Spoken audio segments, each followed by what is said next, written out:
Welcome back eigen.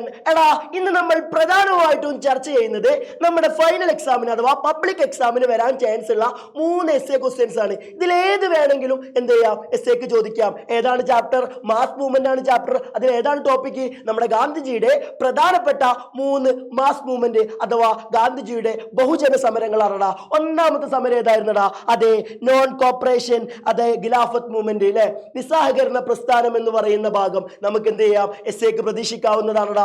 രണ്ടാമത്തെ movement ഏതാടാ? പൂർണ്ണ സ്വരാജ് ആൻഡ് സിവിൽ ഡിസബോഡിയൻസ് എന്ന് പറയുന്നത്, നിയമലംഘന പ്രസ്ഥാനം എന്ന് പറയുന്നത്. ഇതും നമുക്ക് എന്ത് ചെയ്യണം, 5 മാർക്കിന് എസ് എക്ക് പ്രതീക്ഷിക്കാം. അതുപോലെ തന്നെ ലാസ്റ്റ് മൂവ്മെന്റ് ആയിരുന്നടാ quit India, British quit India movement. ബ്രിട്ടീഷുകാർ ഇന്ത്യ വിടുക, അതെ ഡു ഓർ ഡേ, നമുക്കൊന്നല്ലെങ്കിൽ ജീവിക്കാം അല്ലെങ്കിൽ മരിക്കാം എന്ന് പറഞ്ഞ് ഗാന്ധിജി ജനങ്ങളെ എല്ലാവരും സമരത്തിന് വിളിച്ച സമരമായിരുന്നടാ ക്വിറ്റ് ഇന്ത്യ മൂവ്മെന്റ്. ഇതിലേത് വേണമെങ്കിലും എൻ്റെ മക്കളെ നിങ്ങൾക്ക് ഫൈനൽ എക്സാമിന് എസ് എ പ്രതീക്ഷിക്കാവുന്നതാണ്.